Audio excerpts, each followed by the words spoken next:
Habis dia kata. Firman Allah, wa zadahu bastatan fil ilmi wal jismi, dan melebihkan dia, yakni akan Talut itu akan keluasan pada ilmu dan besar pada tubuh badan. Dia ni lebih dia satu apa dia badan dia besar. Dia dipilih untuk jadi ketua. Di antara ciri-ciri yang ada pada Talut ni apa dia? Satu, dia ni badan besar agak. Dan dia satu orang yang diberi keluasan dengan ilmu, orang cerdik, orang bijak, orang pandai. Dan adalah Talut itu terlebih alim di kalangan Bani Israel pada masa itu. Di kalangan Bani Israel, dialah orang paling bijak. Ni hadu belah kambing ni, hadu jual kulit menatang ni, dia ni orang paling bijak di kalangan Bani Israel hadu ada. Allah Subhanahu wa taala tahu benda ni, maka Allah lantik dia. Dan juga bahkan dia ni bukan sahaja terlebih alim di kalangan Bani Israel masa itu, bahkan cantiknya dan terlebih sempurna kejadian Bani Adam. Rupa paras pun segak. Yang kata Talut ni rupa paras dia pun segak. Tengok dia pun rasa tu, dia punya kehebatan dia pada muka dia. Tengok tu ada tanjak untuk jadi pemimpin. Allah pilih Talut ni. Cuma dia orang miskin, cuma dia ni kerja tak glamour, cuma itu saja. Tapi dia ada kelebihan dia. Tapi Allah Subhanahu wa taala pilih pilihan Allah yang paling baik.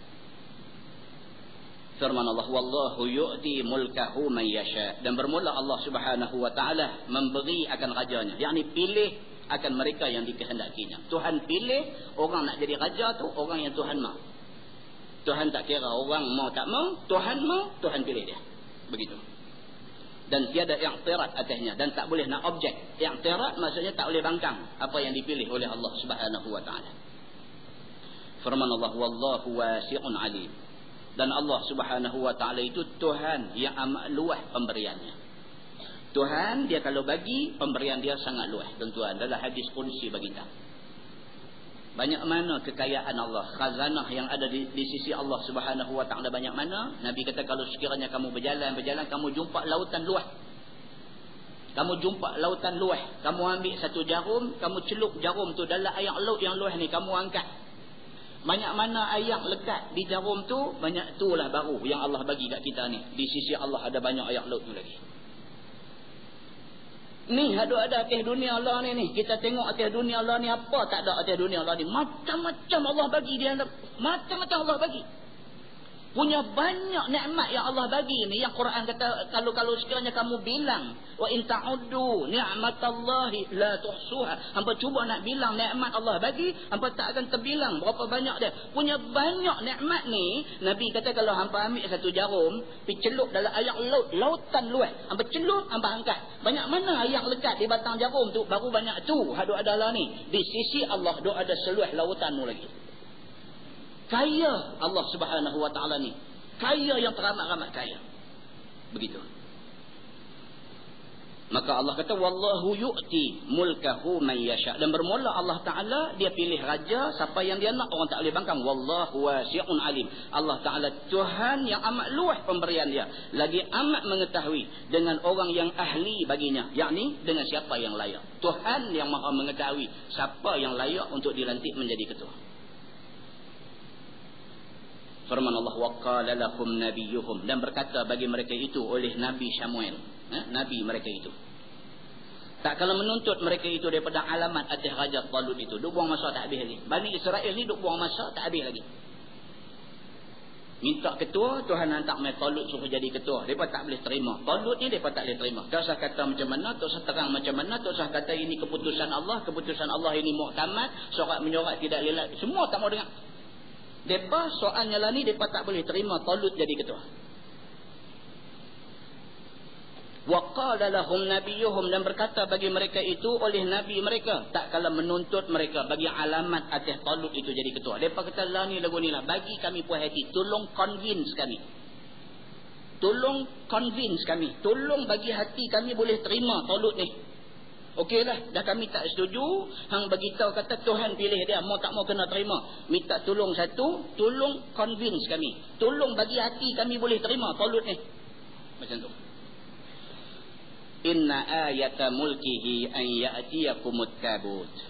bahawa tanda alamat Talut itu boleh jadi raja ialah bahawa datang akan kamu oleh tabut.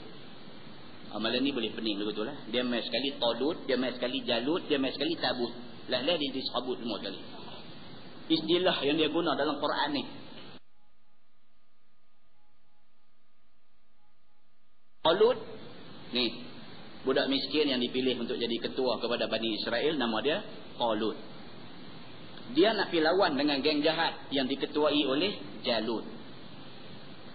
Dalam dia nak pergi lawan, di dalam Talut nak pergi lawan Jalut ni, Allah bantu Talut ni dengan turunnya tabut. Ini semua term yang digunakan dalam Quran. Perkataan ini Allah guna dalam Quran.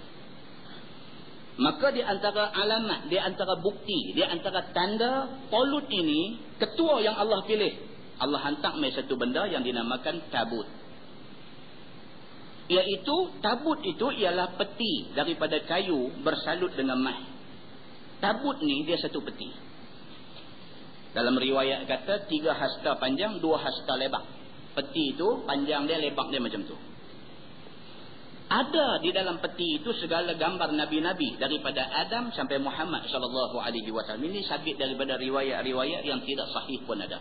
Riwayat-riwayat yang dhaif pun ada. Dia cerita tentang benda-benda ni. Di dalam peti tabut itu, dia kata ada di dalamnya gambar nabi-nabi dulu, daripada Nabi Adam sampailah yang kemudian sekali. Turun akan dia oleh Allah kepada Adam daripada syurga. Sejak Nabi Adam dia ada di syurga, Allah sudah turunkan peti tabut ini. Dah ada dah dalam tu semua. Yang akhirnya dia kata ringkas cerita, Bani Israel dapat peti ini daripada kaum Amalekah yang mereka kalahkan di dalam peperangan, dan adalah Bani Israel dapat menang dengan tabut di atas teru mereka itu.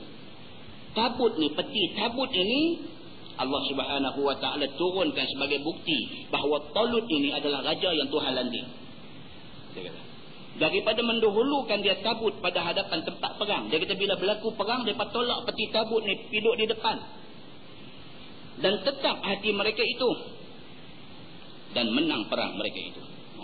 Bila tolak peti tabut tu pergi ke depan, Allah Subhanahu wa taala turunkan sakinah. Allah turunkan ketenangan dalam hati tentera ni, dan mereka menang dalam peperangan itu. Begitu. Firman Allah, fihi sakinatun min rabbikum. Pada dalamnya, yakni di dalam tabut, di dalam peti itu ada ketetapan daripada Tuhan kamu bagi hati kamu.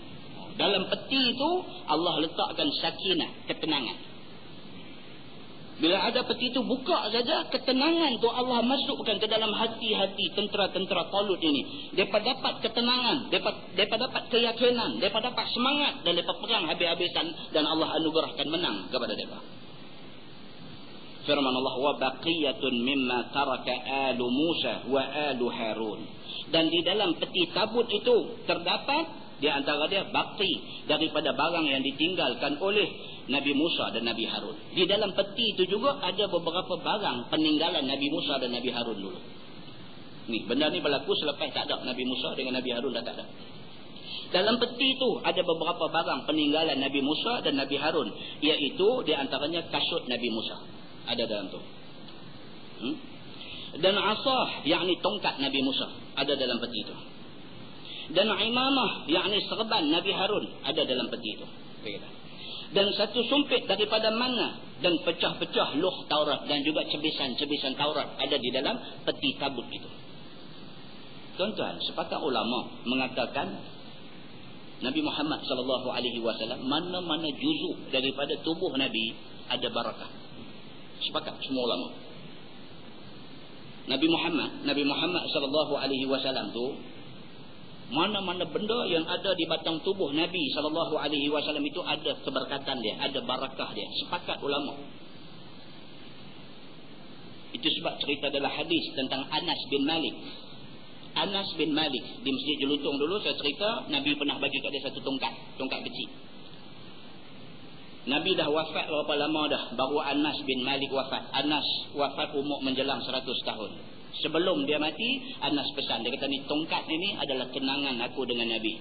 Bila aku mati, tolong tapankan aku dengan tongkat yang Nabi hadiah kat aku ni.